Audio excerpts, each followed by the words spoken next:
Buona Caracatice Academice. Alors, devine dans quelle langue c'est ça, mon petit Romain? C'est en roumain. C'est un hommage Ouais, à moi. tu donnes la réponse directe. Oh, il aurait jamais deviné. Déjà, elle aurait pu inverser. Devine. Mon petit Roumain. Non, c'est du Romain. C'est un Le Romain. Au Romain. On passe Bon, le alors, très bonjour bien. à tous ceux qui nous suivent en direct. Bonjour à tous, bonjour à Bénédicte qui sont déjà dans le chat en train d'interagir. Bon, dites-nous si le son est bon, comme d'habitude, pour pas qu'on ne passe pour des cons à faire un live pendant une demi-heure avec un son dégueulasse. Déjà qu'on est en retard. Oh là là. Bon, quelles sont les nouvelles? Ah oui, si vous ne l'avez pas encore lu, allez lire le rapport du Shift Project sur la décarbonation de l'industrie pharmaceutique.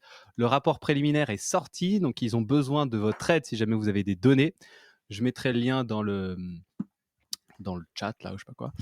Et sur l'internet. Non, c'est important et c'est vachement intéressant. Donc voilà. Et puis alors aujourd'hui on va s'attaquer à un sujet légendaire. Un sujet légendaire qui, quand on en parle, les gens nous ouvrent des yeux ronds comme des billes. Les signaux faibles, qualité. Mais avant ça, comme promis, Arnaud, le compère Arnaud, vous a préparé des petits documents à projeter, donc des exemples de SCS et de rapports d'investigation. Exactement. Est-ce que vous avez quelque chose à ajouter pour cette introduction? Bah non, mais du coup, je sais pas si on va aller jusqu'au signe faible, parce que moi, présenter trois exemples, ça peut me prendre tout le live. En tout cas, c'est un bon teaser pour la semaine prochaine. Comme le fait qu'on devait faire un seul live sur les déviations. Ouais, on savait pas si on allait dire beaucoup de choses en une demi-heure. Voilà. Allez, tu nous projettes, Alors, tu nous comment projettes je ça. projette ? Alors, premier exemple. Alors, j'ai pris des exemples qu'on a notamment dans nos formations. Vous voyez bien là, mon écran et tout, c'est bon, c'est clair ? Ouais, mais c'est bon là. Premier exemple de schéma de comparaison des situations. Du coup, juste pour reposer le contexte, qu'est-ce qui a été remonté comme problème ? Donc, on est dans un contexte de fabrication de formes sèches. Et lors du contrôle du dossier de l'eau, la revue du dossier de l'eau par le superviseur, ce dernier a identifié que le poids d'eau qui a été noté dans le local A2092 là, était non conforme. Et en fait, le poids d'eau qui était noté dans le dossier de l'eau était à 4,1 grammes par kilo, alors qu'il devait être entre 0,1 et 2,9. Du coup, ça peut... voilà, forme sèche, donc prise d'humidité du comprimé. Ce relevé-là, il correspond au moment où, en fait, l'opérateur ouvre le container pour réaliser un prélèvement pour des contrôles IPC dans la poudre. Donc, c'est pas encore les comprimés, mais du coup, voilà, prise d'humidité de la poudre. Et donc, on allait faire un SCS. Et quand on fait un SCS, la première chose qu'on fait, c'est qu'on va sur le terrain et on va creuser avec les personnes, donc là, en l'occurrence, avec l'opérateur, pour savoir qu'est-ce qui s'est passé. Et du coup, l'opérateur, il nous explique, j'ai terminé mon étape de calibration. Ensuite, j'ai emmené mon container dans le local A2092 pour le stocker. Mais le local, il y était saturé parce qu'il y avait des retards en compression. Du coup, j'ai mis mon container dans le local A2093. J'ai vérifié mon poids au moment de faire mon prélèvement, mon poids d'eau au moment de faire mon prélèvement, il était conforme. Par contre, dans le dossier de l'eau, on me demandait le poids d'eau du local A2092, donc j'ai noté le poids d'eau du local A2092. Sauvé. Sauvé, alors je sais pas, parce que du coup, on sait pas quel était le poids d'eau réel dans le A2093, mais en tout cas, dans la partie recherche de cause, du coup, après, on a discuté avec lui, on lui a dit, mais ok, comment ça aurait dû se passer normalement, en fait ? Donc, on creuse un peu avec lui, il me dit, en fait, habituellement, notre local A2092, il n'est pas saturé par des retards de compression. En ce moment, on a eu des problèmes en compression, on a pris du retard, et du coup, j'aurais dû stocker mon conteneur dans le local A2092. Et donc, j'aurais pu regarder le poids d'eau, s'il est conforme, faire mon prélèvement, etc., etc. Et on ne s'arrête pas là, puisque, rappelez-vous, 3 étapes. ce qui s'est passé, ce qui aurait dû se passer d'après l'expérience du terrain, et ce qui aurait dû se passer d'après ce que nous disent les procédures. Et les procédures, elles nous disent que, en fait, si tu stockes ton container dans le local A2093, bah, tu notes dans ton dossier de l'eau le poids d'eau du local A2093. Voilà. Donc, ça, c'est un exemple facile, hein, mais c'est pour que vous preniez. Ouais, on commence par un facile. Mais un réel, pour le coup. Et là, typiquement, investigation, juste avec ça, déjà, en même pas 1 heure sur le terrain, une demi-heure à regarder la doc, on a nos causes initiales. Et du coup, en fait, on va aller comparer ces 3 schémas avec à quel moment il y a une différence, en fait. Ce qui va nous permettre d'identifier des causes initiales. Et alors, ce qui est sympa, c'est qu'une fois qu'on a ces 3 schémas, on peut facilement passer au schéma final, parce que du coup, en fait, on va élaguer un peu à droite à gauche et on va pouvoir faire notre fameux schéma de comparaison des situations qui aura cette tête-là, avec en vert tout ce qui s'est passé comme ça aurait dû se passer, en rouge ce qui s'est passé pas comme ça aurait dû se passer, et en orange les conséquences de ce qui s'est passé comme ça aurait pas dû se passer. Ça va, vous me suivez jusque-là? Là, ça va. Donc, premier exemple assez simple, hein, et du coup, on a nos 2 causes initiales, le retard en compression qui a empêché d'utiliser le local prévu et l'erreur de traçabilité de l'opérateur. Alors, bien évidemment, si la déviation, elle est plutôt majeure ou critique, en tout cas en fonction de son niveau de risque, on va aller un peu plus loin, ou si c'est mineur, on s'arrête là. Et ce qui est trop bien ici avec ça, c'est que c'est hyper facile après d'expliquer ce qui s'est passé à quelqu'un en suivant tout simplement le schéma et en regardant, là, il s'est passé ça et du coup, on aurait dû faire ça, etc. Et en fait, c'est extrêmement facile de raconter cette déviation, quoi. Exactement. Et ce qui est aussi d'autant plus facile que toutes les déviations, en fait, vont présenter ce schéma-là, quoi. Oh ah, je vous ai perdu. Ah non, c'est bon. Qu'est-ce qui s'est passé?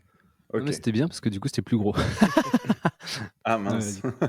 Moi, j'en suis resté comme Allez, ça. deuxième exemple. Non, tu voulais rajouter quelque chose, Romain? Non, c'est que je vous vois plus, mais c'est pas grave. Ok.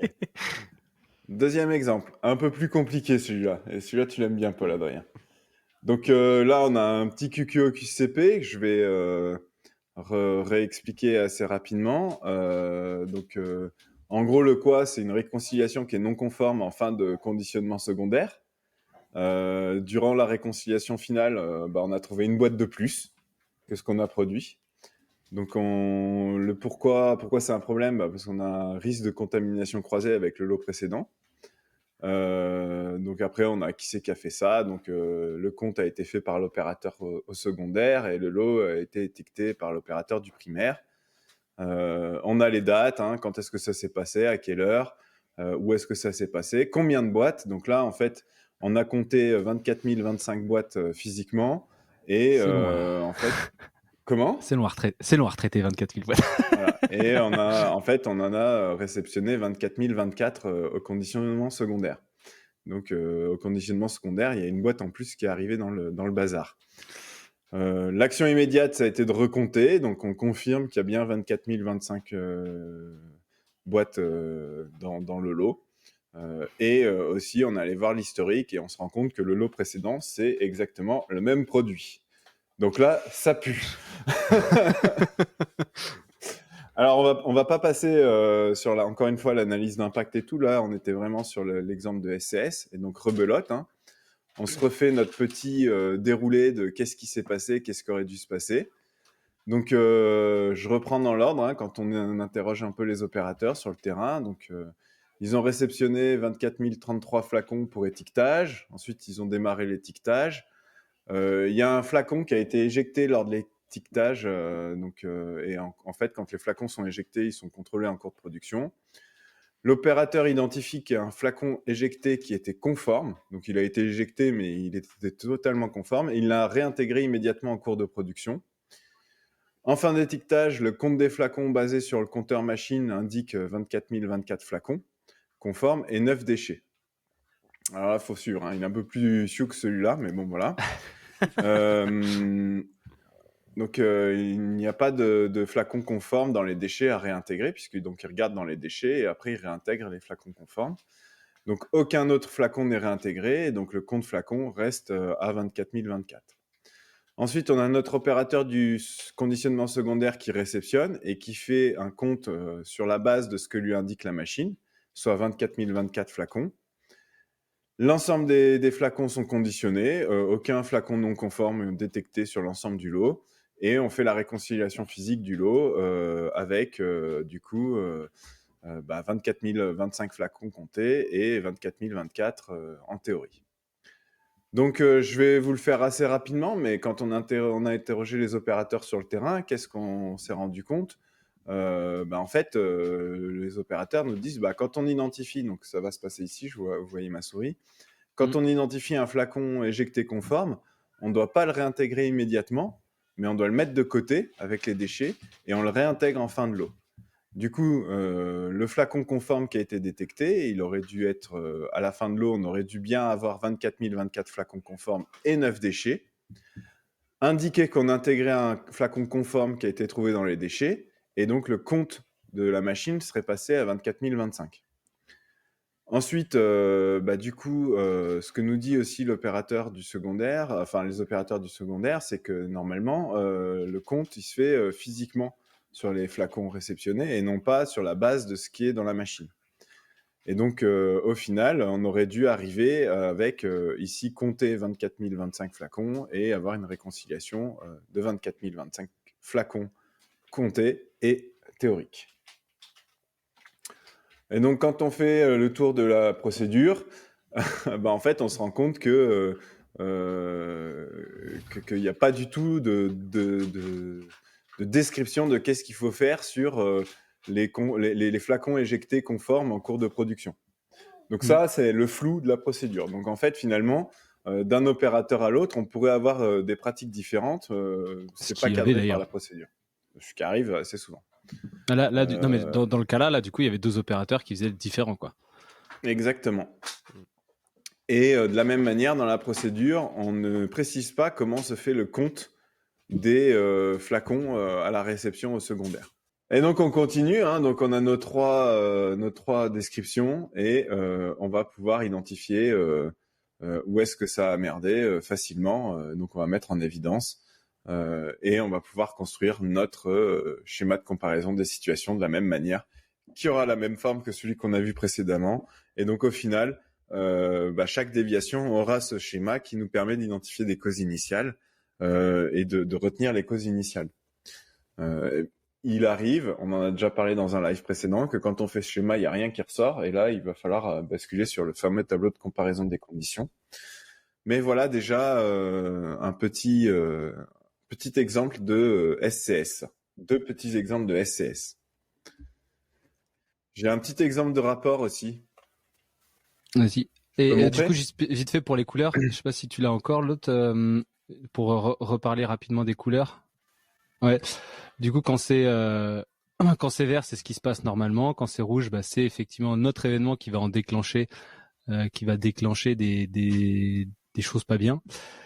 Et derrière, après, tout ce qui est en orange, c'est des conséquences des choses rouges, quoi. Juste du coup, dans ton exemple, là, ta première cause initiale, du coup, t'incrimines ta procédure. Le fait que ta procédure décrive pas correctement.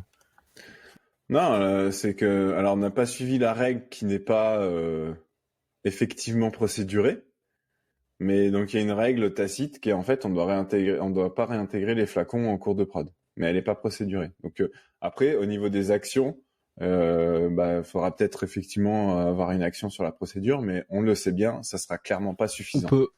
On peut aussi, là, du coup, pour ce truc-là, il y a plein de choses qu'on peut faire. Par exemple, on peut, selon, après l'automatisme de la machine, il y a peut-être moyen de changer la façon de fonctionner de la machine aussi pour dire que tu changes le point de réintégration pour que ça les compte automatiquement, par exemple, peut-être.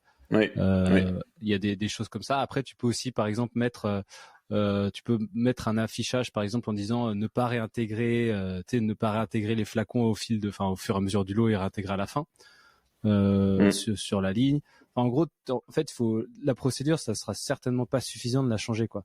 Il faut arriver à changer quelque chose dans l'univers de l'opération pour que ça soit ou impossible de le réintégrer au cours du lot. Par exemple, tu recaractérises la ligne là où il y a le bac d'éjection, par exemple, ça peut être intéressant. Enfin, t'as plein de trucs à faire pour empêcher ça, quoi. Complètement. Alors, je retourne sur mon petit exemple de rapport. Donc, alors tout simplement, bon, je vais pas rentrer dans le détail de cette déviation qui était anonymisée, etc. Mais en règle générale, quand on commence une déviation, la première chose qu'on reçoit, c'est un QQO/QCP. Et en fait, moi, je trouve ça assez indigeste, les QQO/QCP. C'est un très bon outil pour collecter les informations et pour s'assurer qu'on n'a rien oublié en termes d'informations. Mais et là, ce QQO/QCP là, il est très bien rempli. Hein, on a beaucoup d'informations. Mais quand on reprend la déviation, pour comprendre le sujet au travers du QQO/QCP, c'est rarement facile. Et donc pour moi, dans un rapport, un des éléments clés à faire, c'est retranscrire ce QQO/QCP en un paragraphe de texte intelligible, compréhensible, illustré d'images. Donc je vais pas vous faire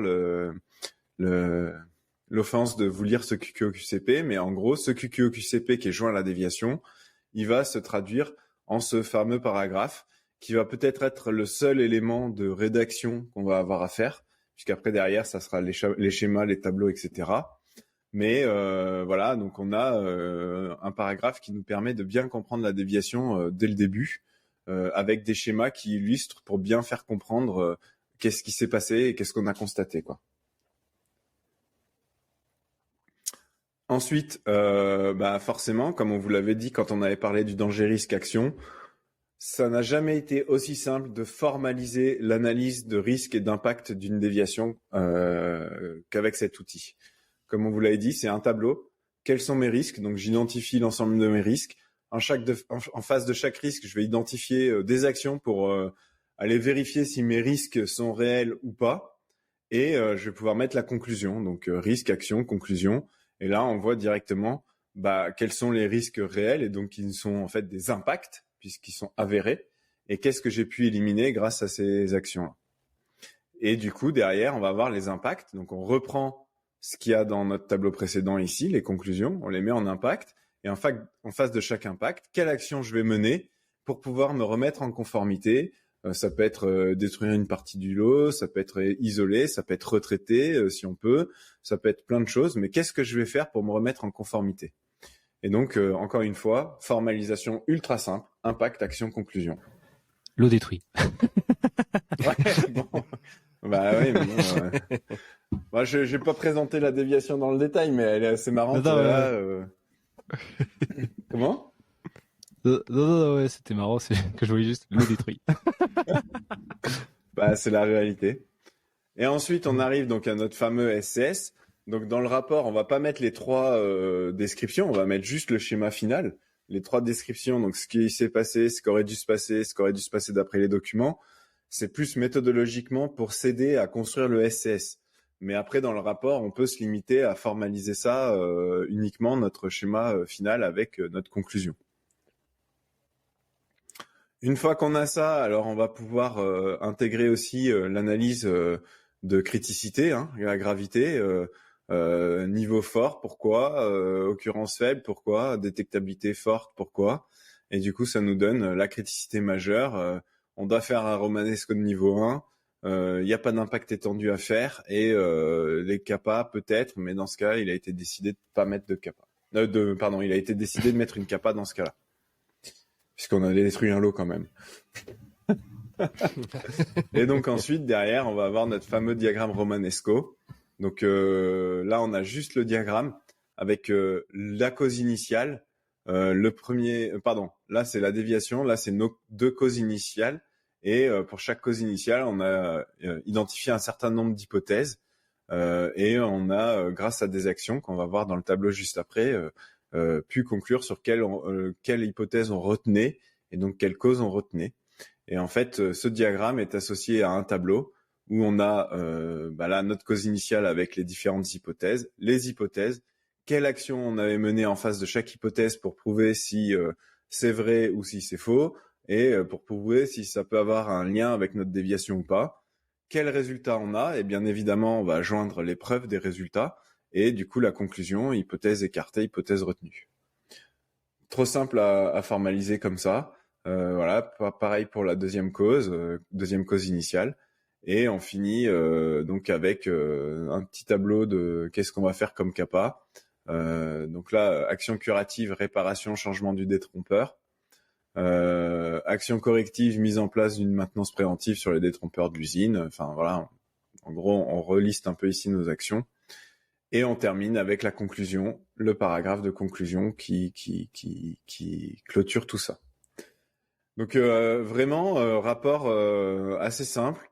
Et quand on le lit, même si on n'a pas participé à l'investigation, en fait, on comprend tout et on s'y retrouve facilement. Et chaque rapport, tous les rapports après se ressemblent en termes d'homogénéité, donc c'est ultra simple de rentrer dedans, quoi. Bah, n'hésitez pas à poser vos questions si jamais vous en avez. Il est 24, donc on n'a plus que 6 minutes pour introduire le sujet de la semaine prochaine. J'avais prévenu. Un petit peu de promotion aussi. On a lancé une newsletter pour améliorer la culture qualité sur les sites.